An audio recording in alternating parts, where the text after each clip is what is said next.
करने लगा हूँ, ठीक है। और आपको मैं इसका आज ही रात को मैं यूट्यूब पे भी लगा दूंगा, सही है, आप उसको देख भी सकते हो। क्लियर? अच्छा, गर्ल्स एंड बॉयज, ये कुछ साइंटिस्ट आपको नजर आ रहे हैं, ठीक है, देख रहे हैं आप लोग।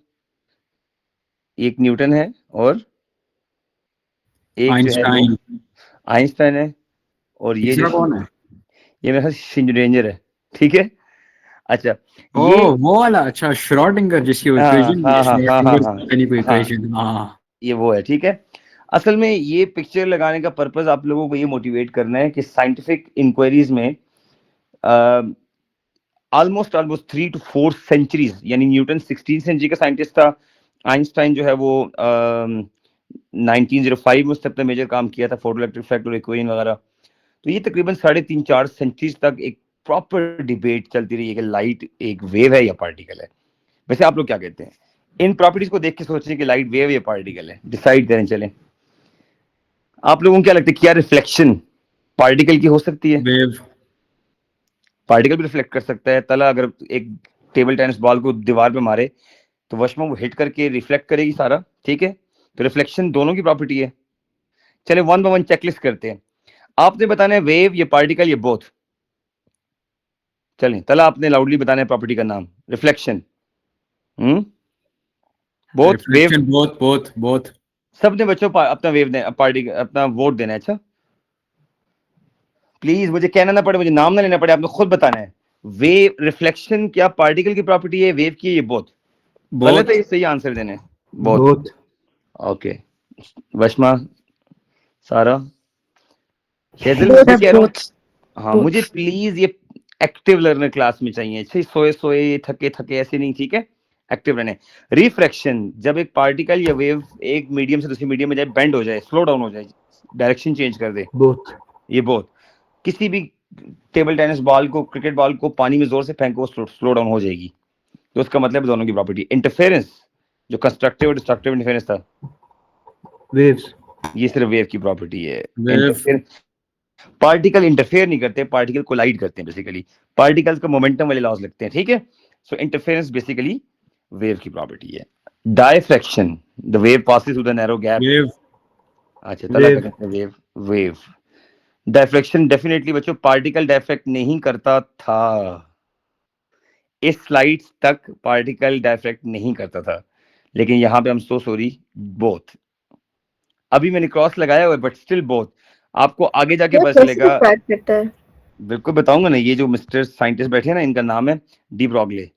इसने wave particle duality for the very first time in the history, एक साइंटिस्ट ने सर मुझे एक बात पार्टिकल, पता है। हाँ सर मुझे एक बात पता है, मैं ये क्वांटम का कोर्स देख रहा था उस दिन, तो इसमें वो नहीं, वो सीआई का कोर्स देख रहा था, बैंड थ्योरी नहीं लिखा हुआ था, तो बैंड थ्योरी है या नहीं? नहीं है, नहीं है, नहीं है बैंड थ्योरी, आउट हो गया, आउट हो गया okay band theory. Okay okay. अच्छा, सारा आपके क्वेश्चन का आंसर आपको आगे मिलेगा। अच्छा, कि पार्टिकल कैसे डिफ्रैक्ट करता है उसके लिए ऑपरेटर समझाना पड़ेगा। अच्छा, ये पूरा ठीक है सर। ऑपरेटर, ठीक है। अभी आप इसको देखोगे तो आपको कुछ भी समझ नहीं आ रहा होगा, बट इंशाल्लाह जब मैं समझाऊंगा आपको आएगा, ठीक है। ये देखो, एक इलेक्ट्रॉनिक पार्टिकल है, ये डायफ्रैक्ट कर रहे हैं बेसिकली। आपको दिखाऊंगा आगे कैसे हुआ है, सही है। अच्छा, उसके बाद हम आते हैं जी पोलराइजेशन। डेफिनेटली एएस में मोस्ट ट्रेंडिंग टॉपिक था, जो सिलेबस में नया ऐड हुआ था, पोलराइजेशन वाला। तो पोलराइजेशन भी किसकी प्रॉपर्टी है? वेव की प्रॉपर्टी है। इसका पार्टिकल से कोई लिंक नहीं है, ठीक है। Photo electric effect, the backbone of this chapter, the topic, the discovery of the photo electric effect से Einstein got Nobel prize. Majority of the people think कि आइंस्टाइन को ग्रेविटेशन के ऊपर नोबेल प्राइज मिला है।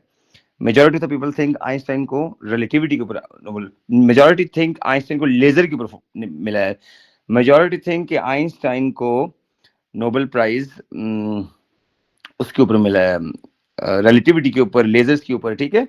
लेकिन असल में Einstein got Nobel prize by proving that light has a particle nature, and the most famous experiment is known as photoelectric effect, जो आज का आपका मेजर टॉपिक है।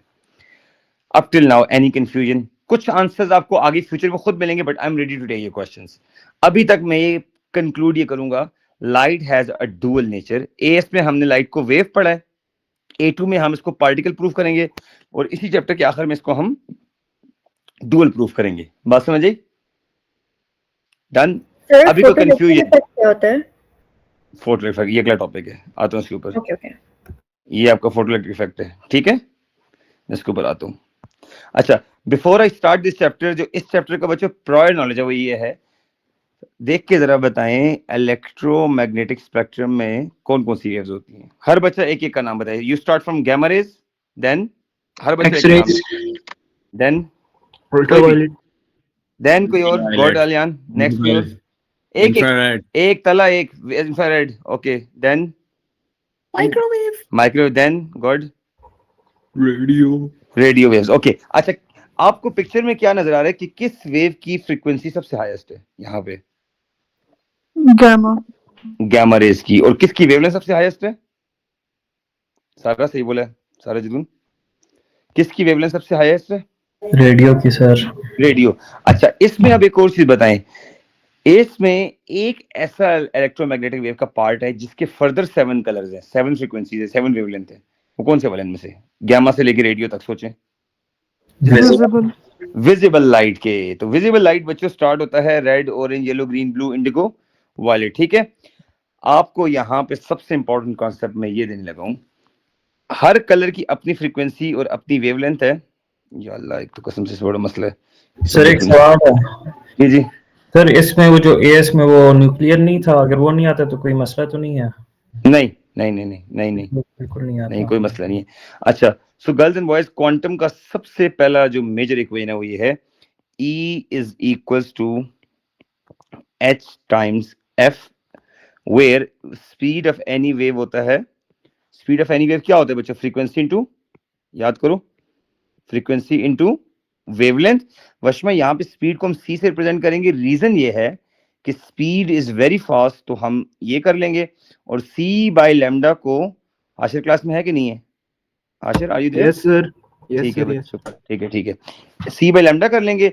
इस फ्रीक्वेंसी की वैल्यू को यहाँ पुट करते हैं बच्चों, तो जरा इक्वेशन को और सिंप्लीफाई करते हैं। तो E इक्वल्स टू क्या बनेगा? एनर्जी इक्वल्स टू h, बोलो शाबाश, f की जगह c by lambda. So girls and boys, ये इक्वेशन इस चैप्टर पूरे की बैकबोन है। मींस, सर ये एच क्या है? बताता हूँ, सब समझाता हूँ। ये दोनों equation, equation number 1, equation number 1 और equation number 2, these two equations are used to find energy of any photon. ये इक्वेशन किस लिए होती है? Energy of any photon.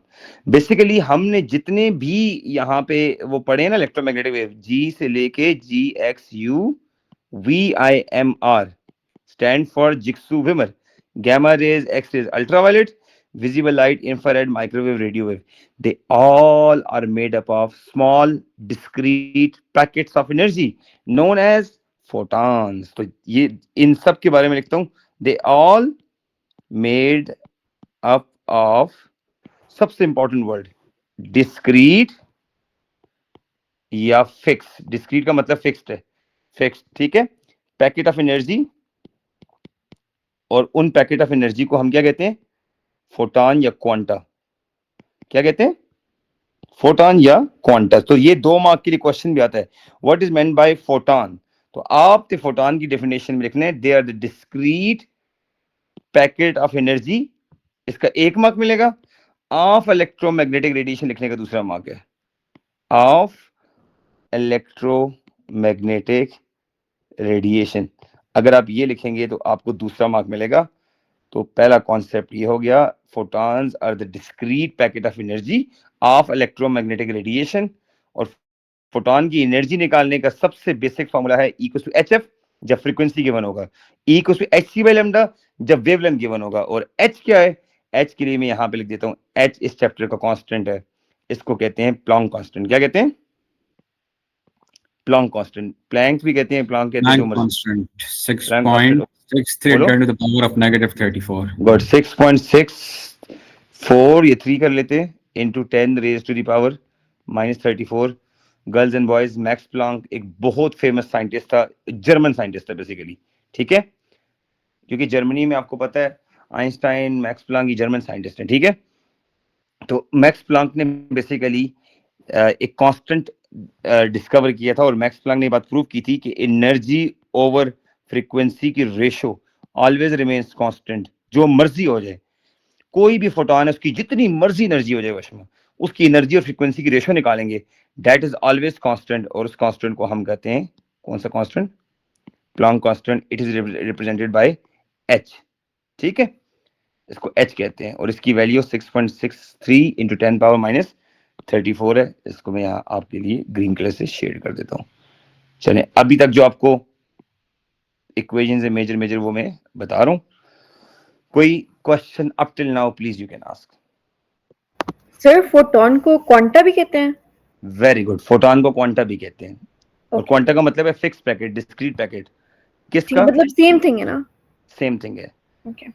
मतलब आपको मजे की बात बताऊं, अगर आप कहते हैं ना आपके पास एक रूम में येलो लाइट है, लेट्स सपोज, मेजॉरिटी आजकल हम येलो या व्हाइट लाइट पे आते हैं, लेकिन येलो लाइट पे आते हैं। चलिए, येलो लाइट के सारे फोटॉन्स एक ही एनर्जी के होंगे, ब्लू लाइट के सारे फोटॉन एक एनर्जी के होंगे, बट इट्स नॉट पॉसिबल कि ब्लू का फोटॉन एनर्जी वाइज येलो के फोटॉन से मैच कर जाए, कभी भी नहीं हो सकता। वेव्स के लोग समझते थे कि अगर ब्लू लाइट बहुत पावरफुल है तो बहुत एक्सट्रीम इंटेंस येलो लाइट हो तो वो मिलके ब्लू के इक्वल हो सकती है, लेकिन क्वांटम की दुनिया में ऐसा कुछ भी नहीं है। क्वांटम की दुनिया में blue light is always powerful, violet light is always powerful as compare to yellow light. The reason is that कि फ्रीक्वेंसी का फर्क है। अभी मैं कलर्स पे आता हूँ, आपको जरा और अच्छे समझ आएगा। देखिए, सबसे हाई वेवलेंथ रेड की है और सबसे हाई फ्रीक्वेंसी वायलेट की, तो ये फ्रीक्वेंसी में चैंपियन है, और ये जो रेड कलर है ये वेवलेंथ में चैंपियन है, ठीक है। इसकी फ्रीक्वेंसी सबसे लीस्ट है और इसकी फ्रीक्वेंसी सबसे ग्रेटेस्ट है, इसकी वेवलेंथ सबसे लीस्ट है। सो गर्ल्स एंड बॉयज, जब आप वायलेट से रेड की तरफ मूव करते हैं ना, तो वायलेट कुछ इस तरह का है, ठीक है, और रेड कुछ इस तरह का है, ठीक है, और बीच में येलो, ऑरेंज, ग्रीन वगैरह आ जाते हैं, ठीक है, ऑरेंज, येलो, ग्रीन, इधर ग्रीन सीन आ जाता है, सही है।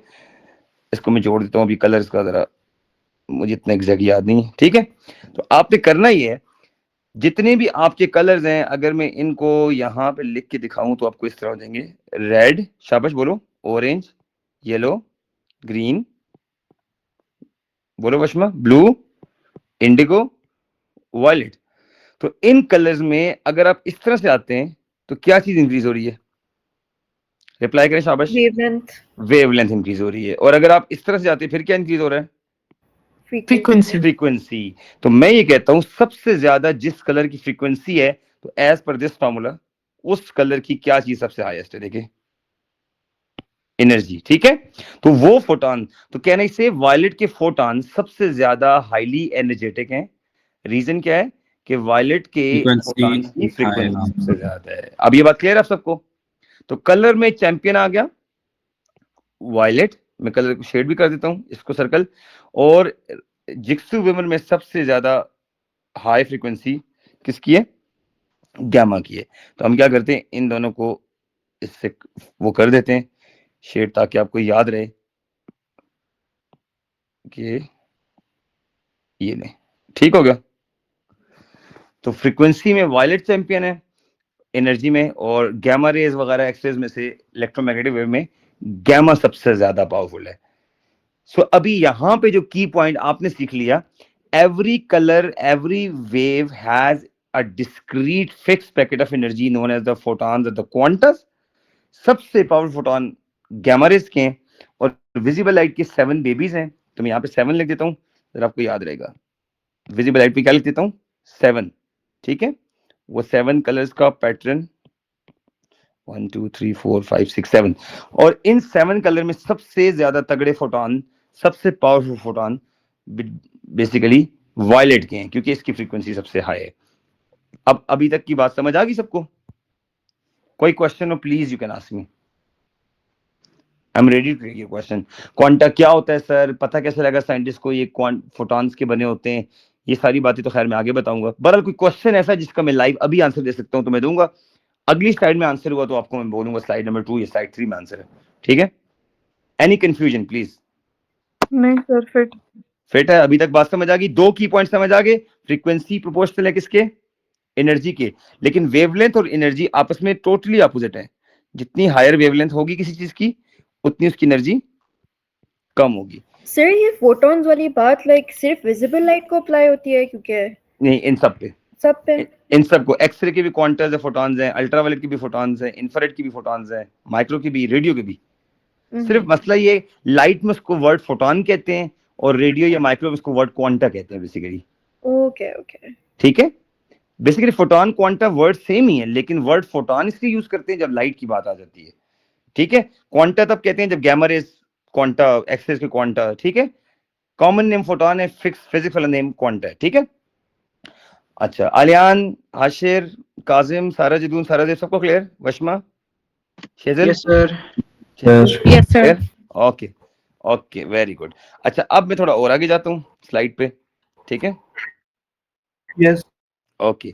अच्छा, अब बॉयज एंड गर्ल्स, पहली बात कि पता कैसे लगा आइंस्टाइन को कि जो हमारे पास, अच्छा ये सारी बातें वही हैं कि ब्लू लाइट की फोटॉन तगड़े हैं। देखो ये पहली बात देखिए, ब्लू लाइट के फोटॉन बहुत तगड़े हैं क्योंकि वो ज्यादा उनकी। अच्छा, रेड लाइट के फोटॉन जरा वीक हैं और एनर्जी किसी भी इलेक्ट्रोमैग्नेटिक रेडिएशन की सीधी सीधी फ्रीक्वेंसी पे डिपेंड करती है। ठीक है, और किसी चीज पे डिपेंड नहीं करती। अच्छा, ये था E = HF जो मैंने पढ़ा दिया, क्वांटम थ्योरी। आज आपको पता चल गया कि जितने भी कलर्स हैं they are made up of small discrete packet of energy, ये फॉर्मूला है उसका। और अब मैं आता हूँ असल बात पे, फोटो इलेक्ट्रिक इफेक्ट पे। ठीक है, अच्छा, फोटो इलेक्ट्रिक इफेक्ट को समझने से पहले आपको एक बात समझनी होगी। आइंस्टाइन ने, मैंने क्लास में उस दिन भी कहा था, और ये इतना मजे का टॉपिक है, इतना मजे का टॉपिक है। आइंस्टाइन ने पूरी जो है ना वो साइंटिस्ट को इनवाइट किया और ये कहा कि आप लोग 2 सेंचुरीज तक समझते रहे कि लाइट वेव है, कुछ साइंटिस्ट कहते पार्टिकल है। Now I am calling all the world scientist, और आज मैं प्रूव करूंगा कि basically light consist of small discrete packet of energy known as quanta. अच्छा जी, सारे के सारे आइंस्टाइन के घर आ गए। Sorry, the story is fabricated, okay, a little bit clear, but that will give you a idea. अच्छा, आइंस्टाइन ने कुछ इस तरह का ऑपरेटर्स घर में रखा हुआ था। ठीक है, और इस ऑपरेटर्स के थ्रू आइंस्टाइन ने ये प्रूव करना था कि लाइट जो हम शाइन करेंगे या जो लाइट है बेसिकली वो डिस्क्रीट पैकेट ऑफ एनर्जी से बनी है, वो वेव्स नहीं है। आइंस्टाइन ने कहा था वो वेव्स नहीं है बेसिकली। और यंग डबल स्लिट एक्सपेरिमेंट जो एएस में हुआ था, जिसमें आपने lambda equals to ax by d लगाया था, मैं एएस की फिजिक्स में नहीं जा रहा, उस थॉमस यंग ने कहा था ये वेव है, रोइंटिंग ने कहा था वेव्स है, फ्रिट हर्ट्ज ने कहा था वेव्स है, श्रीरेंजर ने कहा था वेव है, न्यूटन ने कहा था पार्टिकल है, आइंस्टाइन ने कहा पार्टिकल है, मैक्स प्लैंक ने कहा पार्टिकल है। तो हर बंदे के पास अपने अपने एविडेंसेस थे। बात समझ आई? अब इतना ही कंफ्यूजन थी तो आइंस्टाइन ने इसको पार्टिकल प्रूव करना था। किसी के पास पार्टिकल नेचर का एविडेंस नहीं था, वेव नेचर के एविडेंस बहुत सारे थे।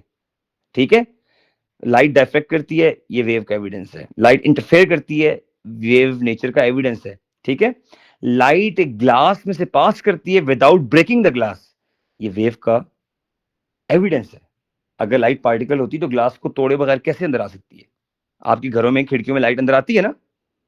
ठीक है, अगर वो पार्टिकल होती सिर्फ, तो वो कैसे अंदर इंटर होगी ग्लास के अंदर without breaking the glass? Question तो है ना? देखिए, आपका दिमाग ये क्वेश्चन मानते हैं कि आपके घरों में ग्लास है सारा, जिस दुबई में, सऊदीया में सारे ग्लास विंडोज हैं। हाँ, लाइट ग्लास से अंदर जाती है विदाउट ब्रेकिंग द ग्लास।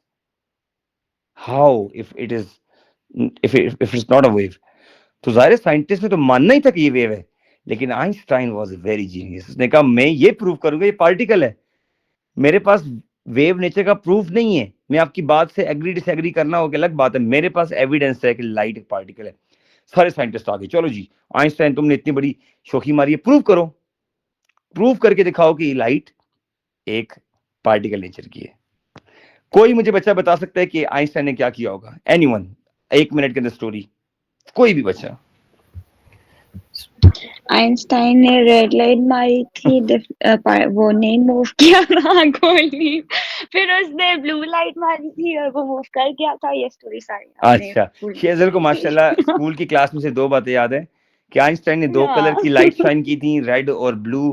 तो रेड से इलेक्ट्रॉन इजेक्ट नहीं हुए और ब्लू से हो गए थे। शेजल राइट, मैं इसी बात को कंटिन्यू करता हूँ। बच्चों, आइंस्टाइन ने कहा मैं आज ये प्रूफ करूंगा कि लाइट एक पार्टिकल नेचर की है, लेकिन मैं लाइट को शाइन करने लगूं। अब देखना आइंस्टाइन ने कैसे प्रूफ किया लाइट को। सारे लोग हॉल में बैठ गए। ठीक है, आइंस्टाइन ने क्या किया, लाइटें बंद कर दी और ये ऑपरेटर्स सामने ले आया। अच्छा, असल ऑपरेटर्स ये था असल ऑपरेटर्स ये है, ठीक है, लेकिन इसकी इंटरनल जो लॉजिक है वो ये है, ठीक है। आइंस्टाइन ने एक डिवाइस ली जिसको कहते हैं इलेक्ट्रोस्कोप, ठीक है। पहले मेरी बात सुननी है 2-3 मिनट, फिर आपको समझ आएगी मैं क्या कहना चाह रहा हूं। आइंस्टाइन ने कहा कि मैं ये रेज किसी भी कलर की, red, orange, yellow, green, blue, indigo, violet, कोई भी कलर की लाइट इसके ऊपर हिट करूंगा, इसके जिंक प्लेट के ऊपर इलेक्ट्रॉन्स हैं और नीचे भी इलेक्ट्रॉन्स हैं सारे, और ये जो लीफ है बेसिकली, जो लीफ यहाँ पे क्लियर नजर आ रहा है, ये लीफ के ऊपर भी इलेक्ट्रॉन्स हैं और ग्रे वाली प्लेट के ऊपर भी इलेक्ट्रॉन्स हैं। अब लीफ इस ग्रे प्लेट से रिपेल हुआ है क्योंकि इलेक्ट्रॉन को रिपेल कर रहे हैं। आइंस्टाइन का बिलीफ था कि अगर इस मेटल प्लेट के ऊपर मैं एनर्जी शाइन करूं, red, orange, yellow, green, blue, तो इलेक्ट्रॉन इस ग्रे वाली प्लेट से धीमे धीमे धीमे ऊपर आएंगे, यहां से इलेक्ट्रॉन ऊपर आएंगे और यहां से इलेक्ट्रॉन एनर्जी एब्जॉर्ब करके बाहर चले जाएंगे। जितने इलेक्ट्रॉन प्लेट से बाहर जाएंगे उतने इलेक्ट्रॉन बॉटम से ऊपर आएंगे। जितने इलेक्ट्रॉन ऊपर आएंगे तो ये गोल्ड वाला लीफ, इसका डिफ्लेक्शन एंगल 60 डिग्री से कम होगा, 40 डिग्री होगा, 40 से कम होगा, 30 डिग्री होगा। जिस तरह इलेक्ट्रॉन ऊपर आते जाएंगे ये एंगल कम होता जाएगा। अब सर फिर से बताना एक सेकंड। अभी तक की समरी ये है ये कि बता दें कि इलेक्ट्रॉन्स क्यों ऊपर जाएंगे। मैं अभी बताता हूँ। अब बताएं, अब आप मेरी बात का जवाब देंगे। आइंस्टाइन क्या चीज शाइन करना चाह रहा था? अब रिप्लाई करें, शाबाश। कोई भी लाइट कलर, लाइट कौन सा कलर? रेड से लेके बार उसने ट्राई किया, red, orange, yellow, green, blue, indigo, violet, सारे उसने ट्राई किए, ठीक है। तो जैसे ही इलेक्ट्रॉन सरफेस से एमिट होंगे, इसका मतलब ये हुआ कि जो इलेक्ट्रॉन्स नीचे मेटल प्लेट के ऊपर हैं, ये देखें ये मेटल प्लेट है, इससे इलेक्ट्रॉन ऊपर आएंगे, ये देखें इस मेटल प्लेट से इलेक्ट्रॉन्स ऊपर आएंगे, ऐसे ऊपर आएंगे, आएंगे ऊपर, आते आते आते आते आते इस प्लेट से बाहर जाएंगे। तो अब ये जो गोल्ड लीफ है इसके ऊपर भी इलेक्ट्रॉन्स हैं और जो ग्रे वाली मेन प्लेट है उसके ऊपर भी इलेक्ट्रॉन्स है। तो इलेक्ट्रॉन को रिपेल किए हुए, दैट्स व्हाई इसका एंगल बना हुआ है बीच में। क्या बना हुआ है? ये देखें, गोल्ड कलर में और ग्रे कलर में एंगल है कि नहीं है? मैंने एंगल शो नहीं किया 30-40 है, लेकिन एंगल है। आइंस्टाइन ने कहा जैसे ही इलेक्ट्रॉन यहां से एजेक्ट होंगे, क्योंकि मैं एनर्जी सप्लाई करूंगा, मैं कलर्स के थ्रू, लाइट के थ्रू एनर्जी सप्लाई करूंगा, जैसे इलेक्ट्रॉन इस मेटल प्लेट से इजेक्ट होंगे तो ये जो गोल्ड लीफ है ये थोड़ा सा डिफ्लेक्ट होगा टुवर्ड द ग्रे, क्योंकि ग्रे के ऊपर भी इलेक्ट्रॉन है, गोल्ड के ऊपर भी इलेक्ट्रॉन है, इलेक्ट्रॉन रिपेल कर रहे हैं। तो इस रिपल्जन को कम होता जब आप देखेंगे लोगों, इसका मतलब है यहां से इलेक्ट्रॉन इजेक्ट हो जाएंगे। तो एक बंदे ने कहा, अरे आइंस्टाइन तुम इलेक्ट्रॉन क्यों इजेक्ट करना चाह रहे हो? आइंस्टाइन ने कहा, देखो you are in the middle of a journey, let me complete my story, then आपको पता चलेगा कि मैं क्या करना चाह रहा हूं। लेकिन अभी तक की बात यह है, Einstein wanted to eject electron from a metal plate just by shining क्या कहते हैं, visible light on a metal plate, ठीक है, या any electromagnetic radiation on a metal plate। और ये जो पूरा कॉन्सेप्ट है जिसमें इलेक्ट्रॉन रिमूव हो जाते हैं, कहां से? मेटल प्लेट की सरफेस से, बाय द एमिशन या बाय द इंसिडेंस या by throwing electromagnetic wave, red, orange, yellow, कोई भी colour, this removal of electron is basically photo electric effect. इन इलेक्ट्रॉन्स को फोटो इलेक्ट्रॉन्स कहते हैं। पहले क्वेश्चन आप पूछने, फिर मैं आगे जाऊंगा। बट सर मैं पूछ रही थी इससे ये कैसे प्रूव हो रहा है कि लाइट वेव नहीं है, पार्टिकल है? आगे बस चलेगा, इसका आंसर आगे मिलेगा। और पूछें। सर के नीचे इंसुलेशन प्लेट क्यों है? इंसुलेशन की चीज कौन से वाली? यहाँ पे ये, और ये बक्सा क्या है?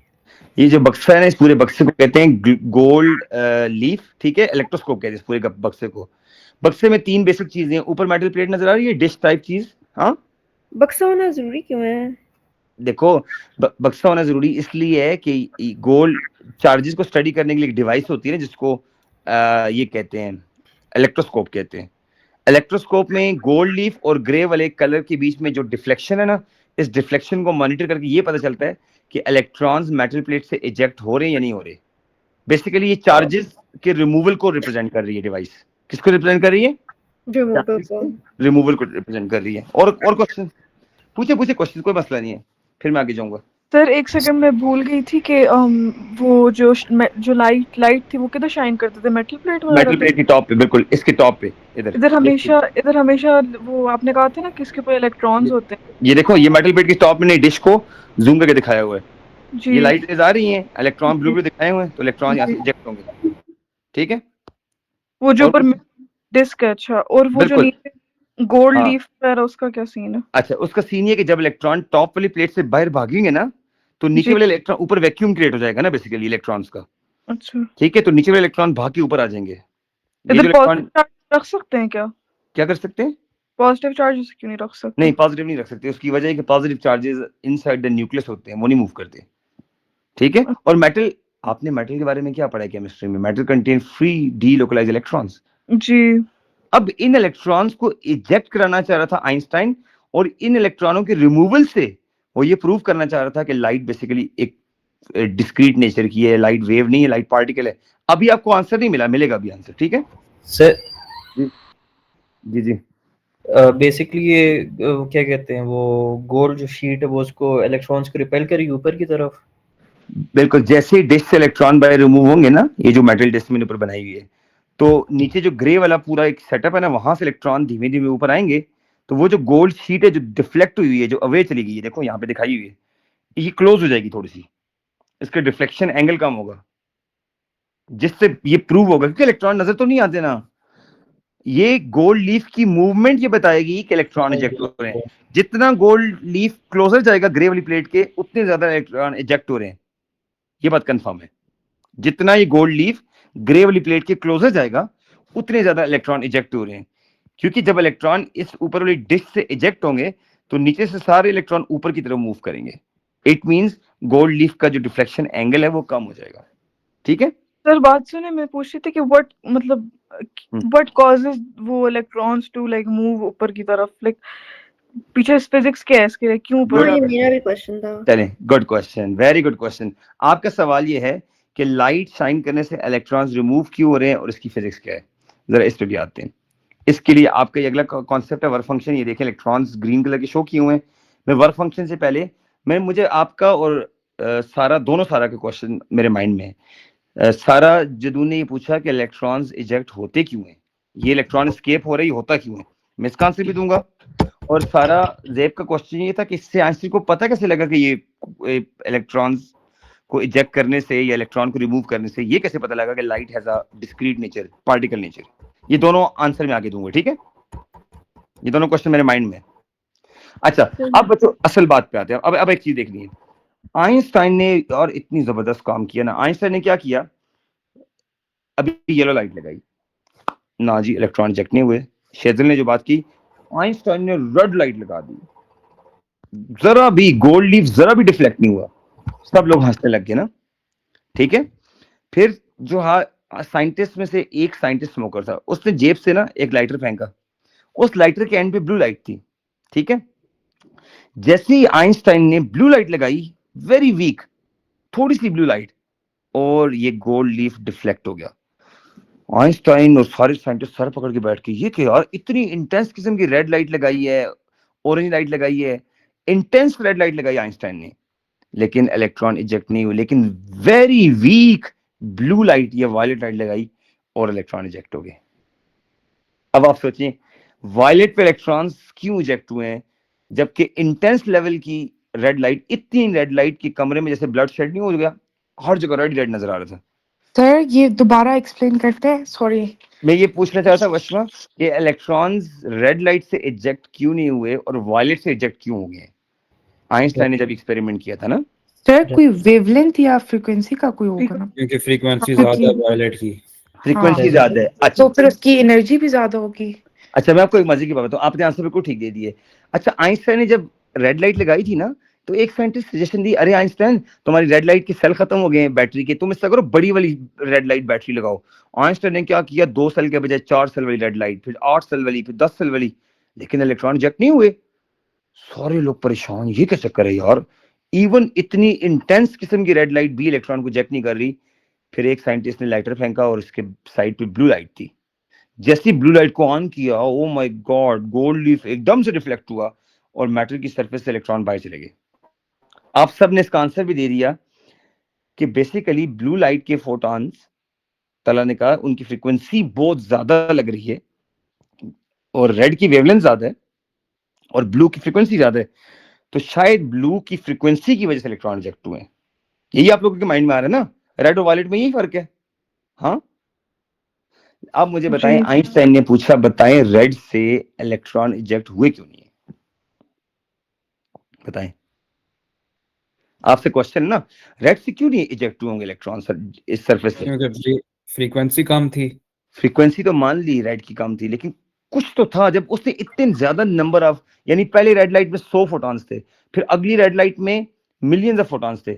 नहीं लेकिन सर वो वही वाली बात होगी ना कि intensity doesn't impact frequency. God, इसका मतलब ये है इंटेंसिटी ज्यादा करने से, अगर उसने रेड लाइट को 2 सेल वाली बैटरी से 10 सेल वाली बैटरी पे ले जाए, रेड तो रेड ही है ना, मिलियंस या ट्रिलियंस ऑफ फोटॉन पे बेशक चला जाए, लेकिन आइंस्टाइन ने फर्स्ट टाइम दुनिया को एक बात बताई, इंटेंसिटी ज्यादा करने से number of photons hitting the metal plate वो ज्यादा हो रहे हैं, बट इंडिविजुअल रेड फोटॉन की एनर्जी चेंज नहीं हो रही। यार क्या खूबसूरत बात आइंस्टाइन ने की है। He said even if you increase red light, trillions of photon जाके हिट करें इस मेटल प्लेट को, लेकिन एक इलेक्ट्रॉन को रिमूव करने के लिए एक ही फोटॉन चाहिए। ये बात आज तक किसी को नहीं पता थी। फॉर एग्जाम्पल, मैं आपको रियल लाइफ एग्जाम्पल देता हूं। If you wanted to remove 1 electron, तो आपको एक ही फोटॉन चाहिए। एक इलेक्ट्रॉन को रिमूव करने के लिए 2 या 3 या 4 फोटॉन नहीं चाहिए, हमें एक ही फोटॉन चाहिए, बट उस फोटॉन की फ्रीक्वेंसी किससे ज्यादा होनी चाहिए? उस फोटॉन की फ्रीक्वेंसी थ्रेशहोल्ड फ्रीक्वेंसी से ज्यादा होनी चाहिए। अब थ्रेशहोल्ड फ्रीक्वेंसी क्या है, ये देखें, ये आपके सामने ग्रीन इलेक्ट्रॉन नजर आ रहे हैं। सपोज करें इलेक्ट्रॉन एक डीप मेटल वेल के अंदर है, ठीक है। इलेक्ट्रॉन्स को सरफेस तक आने के लिए एक मिनिमम अमाउंट ऑफ फ्रीक्वेंसी चाहिए, उस फ्रीक्वेंसी को थ्रेशहोल्ड फ्रीक्वेंसी कहते हैं। दोबारा बता रहा हूं, इलेक्ट्रॉन को डीप मेटल से सरफेस तक आने के लिए मिनिमम अमाउंट ऑफ फ्रीक्वेंसी चाहिए, उस फ्रीक्वेंसी को थ्रेशहोल्ड फ्रीक्वेंसी कहते हैं। और इलेक्ट्रॉन को डीप मेटल से सरफेस तक आने के लिए मिनिमम अमाउंट ऑफ एनर्जी चाहिए, उस एनर्जी को वर्क फंक्शन कहते हैं। एक्टिवेशन थोड़ी सी एनर्जी बात की तो तरह ना? नहीं, एक्टिवेशन एनर्जी और चीज है, ये और चीज है। एक्टिवेशन एनर्जी में इलेक्ट्रॉन वैलेंस शेल से बाहर जाता है, बात समझ आई। यहां पे मेटल में इलेक्ट्रॉन सरफेस से थोड़ा सा नीचे होते हैं, बिलो, ठीक है, सरफेस से थोड़ा सा नीचे होते हैं। उन इलेक्ट्रॉन्स को मोटिवेट करके सरफेस तक लाने के लिए जो एनर्जी रिक्वायर्ड है, उस एनर्जी को वर्क फंक्शन कहते हैं। You can call it activation energy, लेकिन असल फिजिक्स में जो कॉन्सेप्ट वर्क फंक्शन है। अब आप जरा प्लीज 1 मिनट मेरी बात सुनना, फिर मैं आपको क्वेश्चन दूंगा। अच्छा, अब यहाँ पे मैं 2 बातें लिखता हूँ। जो मिनिमम फ्रीक्वेंसी चाहिए उसका नाम क्या है बॉयज एंड गर्ल्स? बोले शाबाश, क्या नाम बोले? Threshold frequency. Threshold frequency. अच्छा, थ्रेशहोल्ड फ्रीक्वेंसी। और जो मिनिमम एनर्जी चाहिए उसका नाम क्या है? Work function. Work function. Work function को रिप्रेजेंट करते हैं फाई से, वर्क फंक्शन, और इसको हम कहते हैं मिनिमम एनर्जी। अब जरा प्लीज गेम देखना, जस्ट 1 मिनट मुझे और दें इंशाल्लाह, then I will take your questions.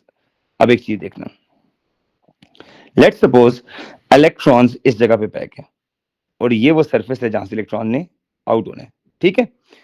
अब इलेक्ट्रॉन्स को, ये एक इलेक्ट्रॉन है ये वाला इस जगह पे, ठीक है।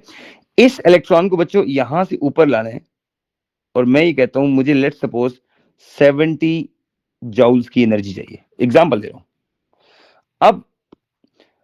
अब इस तरह से इस 70 जूल की एनर्जी के लिए तला ने सबसे पहले यहां से एक फोटॉन फेंका, येलो या ऑरेंज कलर का, येलो कलर का चले।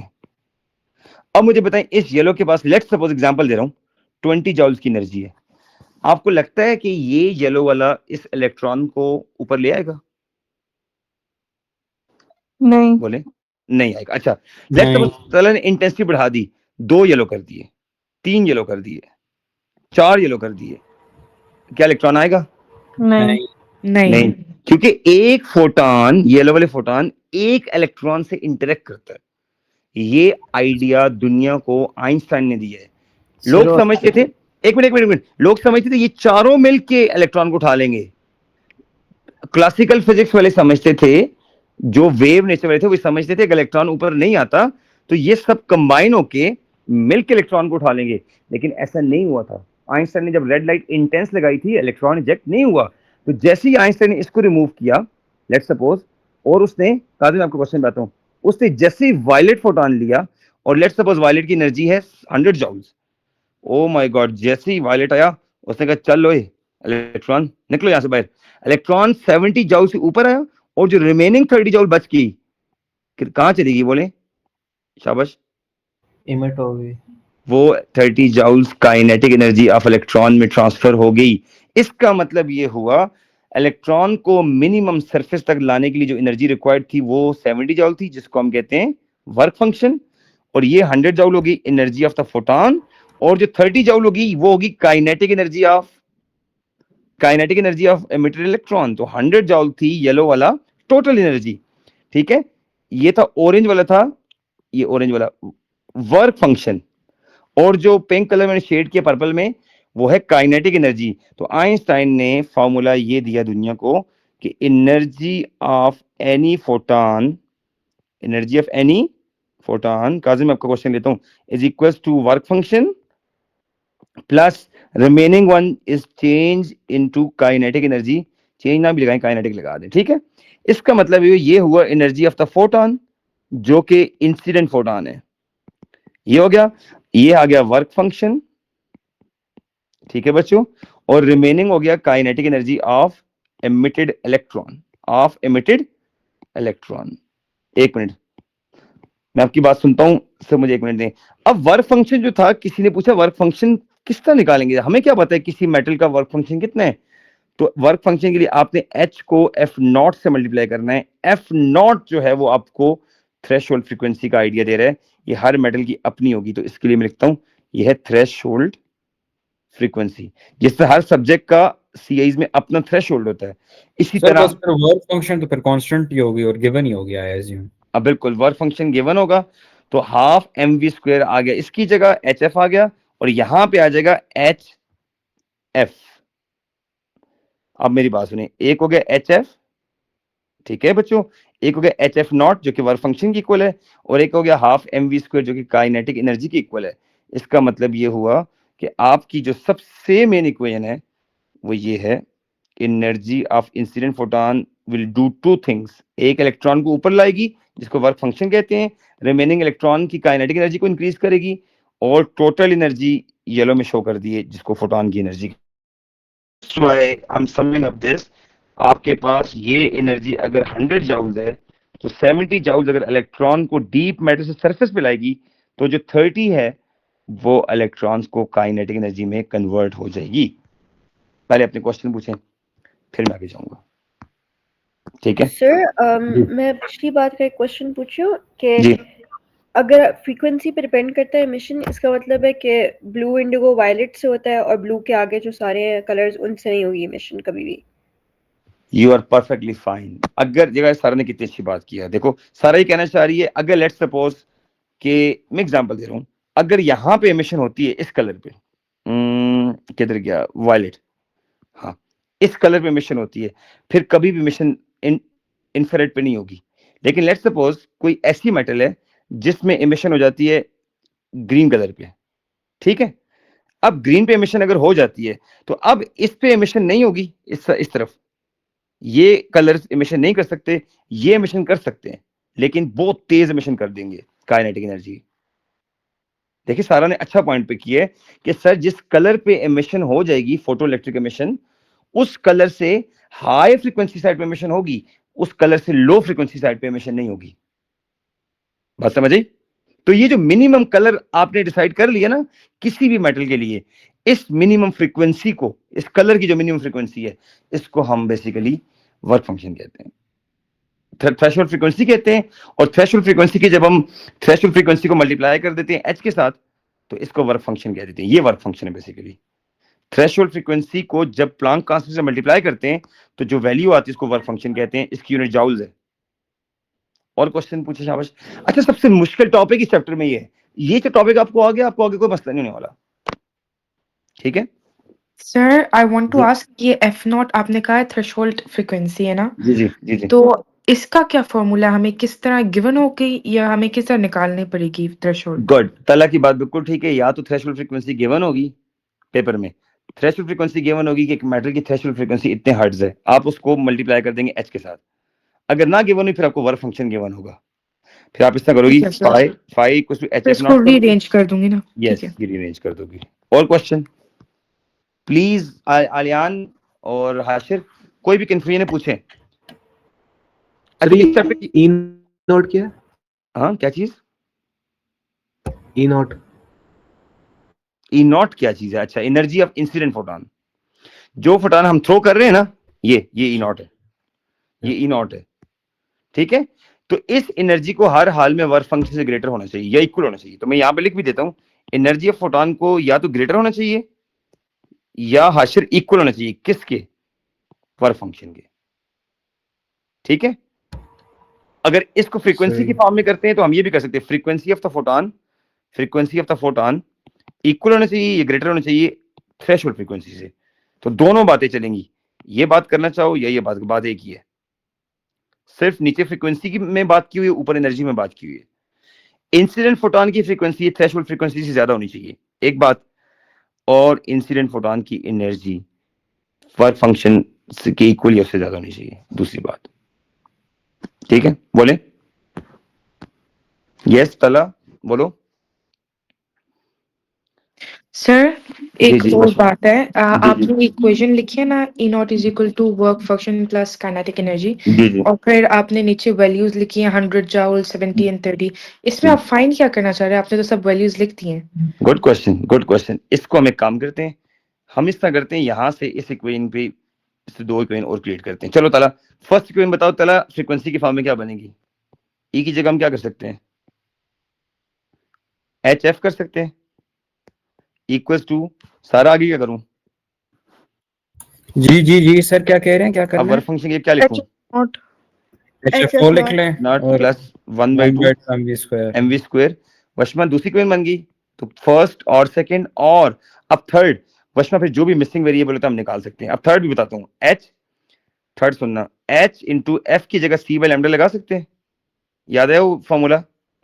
H C by yes lambda sir, लगा सकते हैं। To H C by lambda naught, lambda naught threshold wavelength हो जाएगी यहाँ पे, plus half M V square.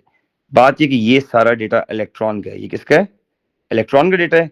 ये एच एफ नॉट मेटल का डेटा है, और ये जो है वो इंसिडेंट फोटोन का डेटा है, किसका? अब जो भी चीज मिसिंग होगी ना वशमा पेपर में, हम निकाल लेंगे इन इक्वेशंस के थ्रू। तो हमारे पास ये तीनों इक्वेशन वैल्यूएबल है। फर्स्ट ये बहुत वैल्यूएबल इक्वेशन है, सेकंड ये वाली, और थर्ड ये वाली। थर्ड, ये तीनों की तीनों इक्वेशंस बहुत ज्यादा वैल्यूएबल है, ये तीनों इक्वेशंस, ठीक है।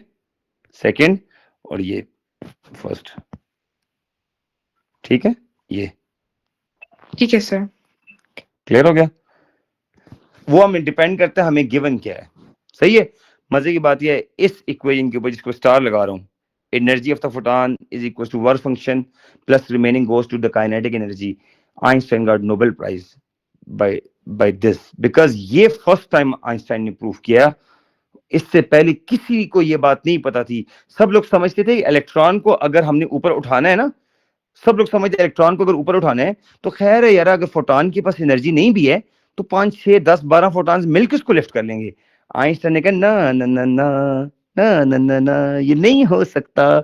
अगर इलेक्ट्रॉन को पिक करना है तो फोटोन के पास उसके बराबर की एनर्जी हो या उससे ज्यादा हो, सिमिलरली बराबर की फ्रीक्वेंसी हो या उससे ज्यादा हो।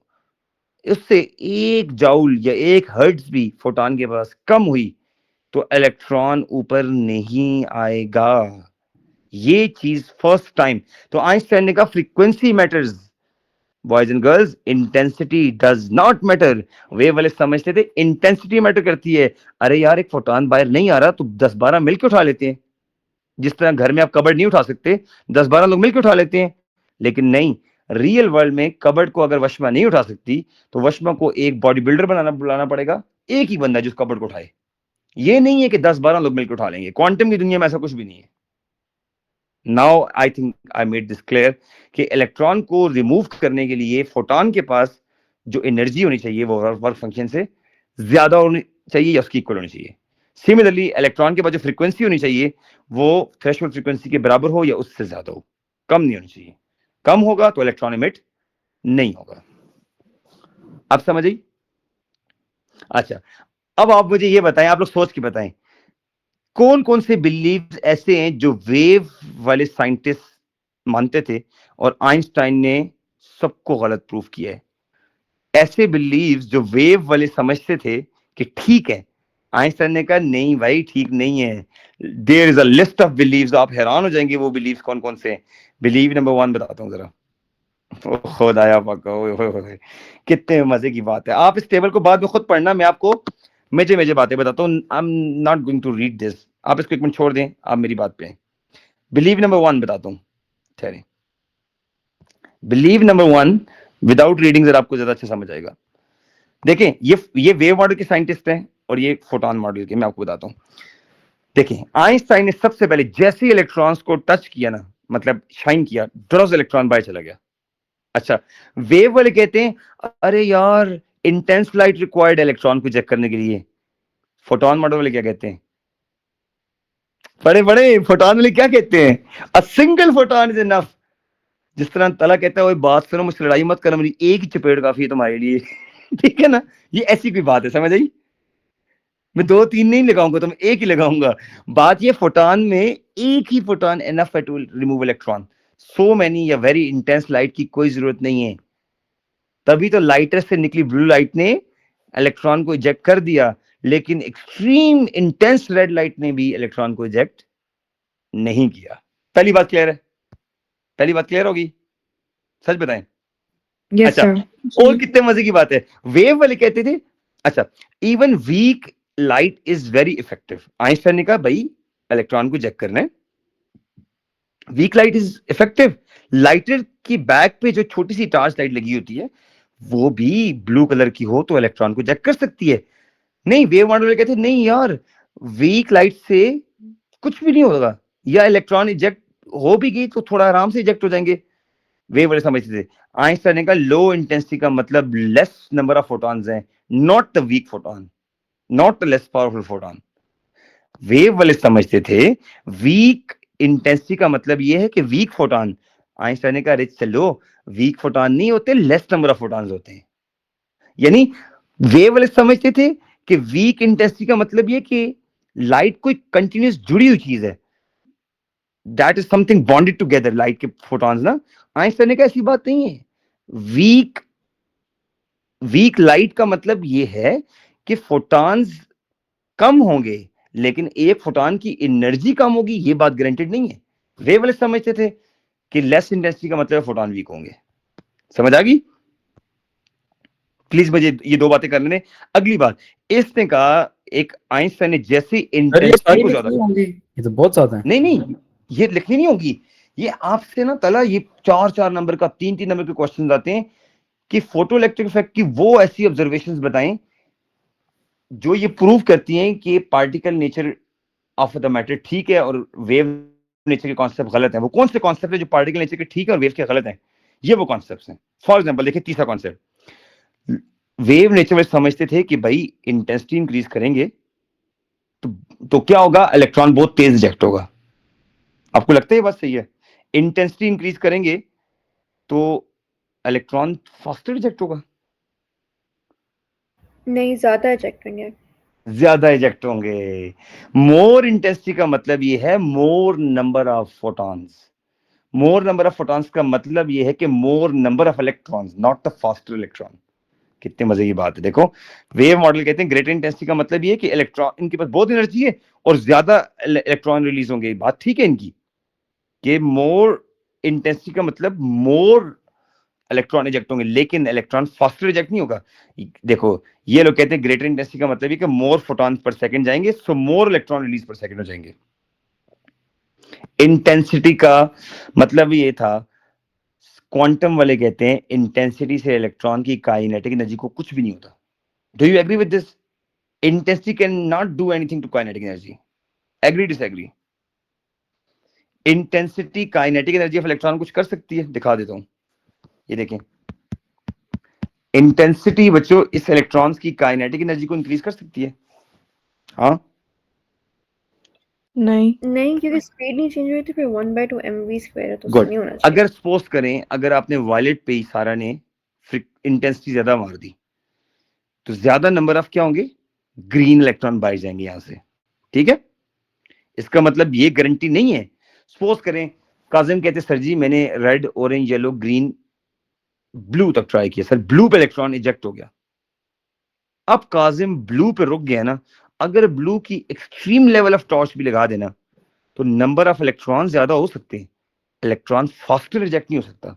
फास्टर रिजेक्ट के लिए काजिम को ब्लू के बाद अगला नंबर इंडिगो, उसके बाद वायलेट है, इसकी तरफ जाना है। तो इनकी फ्रीक्वेंसी ज्यादा करनी है, इंटेंसिटी ज्यादा करने से इलेक्ट्रॉन की काइनेटिक ज्यादा नहीं होती, नंबर ऑफ इलेक्ट्रॉन ज्यादा हो सकते हैं। देखो ना ये कितना क्लियर डिफरेंस है। क्वांटम वाली ने ये बताया, वेव वाले समझते थे इंटेंसिटी ज्यादा करने से इलेक्ट्रॉन फास्टर रिजेक्ट होगा। टोटली रॉन्ग, टोटली बकवास। ठीक है, रियलिटी ये है इंटेंसिटी ज्यादा करने से नंबर ऑफ फोटॉन ज्यादा होंगे, इलेक्ट्रॉन फास्टर रिजेक्ट नहीं होगा। सर फ्रीक्वेंसी तेज करने से स्पीड तेज होती है? बिल्कुल, डेफिनेटली अच्छा, स्पीड और काइनेटिक एनर्जी दोनों फ्रीक्वेंसी से इंक्रीज होती है। अच्छा, एक और चीज, क्वांटम वाले समझते थे यार क्या जबरदस्त, वेव वाले समझते थे अगर फोटॉन के पास एनर्जी या फ्रीक्वेंसी एनफ नहीं है इलेक्ट्रॉन को पिक करने के लिए, तो इलेक्ट्रॉन थोड़ा ऊपर आ जाएगा या स्लो आ जाएगा, ये वेव वाले समझते थे। क्वांटम ने कहा नो, इलेक्ट्रॉन को ऊपर आने के लिए एक मिनिमम अमाउंट ऑफ फ्रीक्वेंसी या एनर्जी रिक्वायर्ड है, जिसको थ्रेशोल्ड फ्रीक्वेंसी या वर्क फंक्शन कहते हैं। जब तक उस स्टैंडर्ड को मीट नहीं करेंगे इलेक्ट्रॉन ऊपर नहीं आएगा, इलेक्ट्रॉन ऊपर आएगा ही नहीं, अपनी जगह से ऊपर भी नहीं आएगा। बात समझ आई? सो हमें मिनिमम फ्रीक्वेंसी या मिनिमम एनर्जी रिक्वायर्ड है उसको इजेक्ट करने के लिए, उस एनर्जी को वर्क फंक्शन कहते हैं। ठीक है, और सबसे लास्ट बात इसमें फोटोइलेक्ट्रिक इफेक्ट में, हाँ जी एक मिनट, एक लास्ट बात। ये देखें, increasing frequency of the light increases maximum kinetic energy of electron. ये आइंस्टाइन की फोटोइलेक्ट्रिक की ऑब्जर्वेशन थी कि जब उसने फ्रीक्वेंसी को इंक्रीज किया था तो काइनेटिक एनर्जी ऑफ इलेक्ट्रॉन वाकई में ज्यादा हो गई थी। लेकिन वेव वाले क्या कहते हैं इस बारे में, कि इलेक्ट्रॉन की काइनेटिक के बारे में वेव वाले क्या कहते हैं, it should be increasing intensity. अरे आइंस्टाइन, हमें हमारे को लगता है इंटेंसिटी ज्यादा करने से इलेक्ट्रॉन तेज जा रहे हैं, ठीक है, नॉट द फ्रीक्वेंसी। लेकिन क्वांटम वाले को क्या लगता है, higher frequency means more energetic photon, not more electrons. Higher frequency का मतलब ये more energetic photons means faster electrons, faster kinetic energy, not many electrons. उफ क्या बात है यार। देखो, फ्रीक्वेंसी ज्यादा करने से इलेक्ट्रॉन की स्पीड या काइनेटिक ज्यादा होगी, उनका नंबर ज्यादा नहीं होगा। सो बच्चों, इसकी समरी सिर्फ ये, आप अब मुझे क्विज कंप्लीट करें। चलें क्विज देंगे, आपको समझ आ जाएगी। चलें, फ्रीक्वेंसी हाई करने से क्या होगा बताएं? एक है काइनेटिक एनर्जी और एक है नंबर ऑफ इलेक्ट्रॉन्स। अब देखना आपको मेरी स्टोरी काइनेटिक एनर्जी। तो ताला कहते हैं फ्रीक्वेंसी ज्यादा करने से काइनेटिक एनर्जी ऑफ इलेक्ट्रॉन ज्यादा होगी, और ये क्या रहेगा, सेम। चलें, इंटेंसिटी ज्यादा करते हैं, फिर क्या होगा? काइनेटिक एनर्जी सेम होगी, नंबर ऑफ इलेक्ट्रॉन ज्यादा होगा। बाकी से पूछते हैं, बाकी दें जी। ताला से एग्री कर रहे हैं आप लोग? नंबर ऑफ इलेक्ट्रॉन तेज होगा। इंटेंसिटी हाई करने से काइनेटिक एनर्जी सेम रहेगी और नंबर ऑफ इलेक्ट्रॉन इंक्रीज हो जाएंगे। अच्छा, अब मुझे एक बात बताएं, एफ नॉट पर थ्रेशोल्ड फ्रीक्वेंसी। अगर आपके पास फोटॉन की एनर्जी लेस देन है थ्रेशोल्ड फ्रीक्वेंसी के साथ, किसके साथ क्या होगा? फोटॉन की energy less than threshold frequency है, फिर तो बस फिर एमिशन नहीं होगा। क्वांटम वाले समझते थे एमिशन थोड़ा स्लो इलेक्ट्रॉन बाहर जाएंगे, लेकिन यहां पे क्लियर कट क्या होगा, इलेक्ट्रॉन की काइनेटिक एनर्जी क्या हो जाएगी, 0। ठीक है, इलेक्ट्रॉन की जो काइनेटिक एनर्जी वो क्या हो जाएगी, 0। बात समझ आई? और नंबर ऑफ इलेक्ट्रॉन्स भी क्या हो जाएंगे, 0। अब दोबारा आगे आते हैं, अगर फ्रीक्वेंसी ऑफ द फोटॉन ज्यादा होगी फिर अब क्या होगा बच्चों? थ्रेशोल्ड से फिर एमिशन होगी। एमिशन होगा। यस नो, एक मिनट, एक बोलो। यस। अच्छा यस होगा, लेकिन काइनेटिक पे क्या इंपैक्ट पड़ेगा? इंक्रीज्ड। क्या kinetic energy of electron yes it will increase. Frequency के प्रोपोर्शनल है या kinetic energy of electron intensity के प्रोपोर्शनल है? कौन सी बात ठीक है?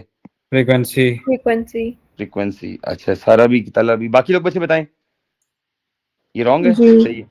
अच्छा नहीं सही है। अच्छा, फोटॉन की फ्रीक्वेंसी का ज्यादा तो नंबर ऑफ इलेक्ट्रॉन्स पे क्या रहेगा, सेम। समझ आ गई? अच्छा एक और बात, जैसे ही लाइट शाइन करोगे तो फोटो इलेक्ट्रिक एमिशन इमीडिएटली होगी या थोड़ा टाइम लगेगा? Immediate. Immediate, good Kazim. Light जैसे ही शाइन करेंगे तो इमीडिएटली इलेक्ट्रॉन इजेक्ट होगा इमीडिएटली, ठीक है? तो टाइम बिल्कुल 0 या मिनिमम लगेगा, समझ आई?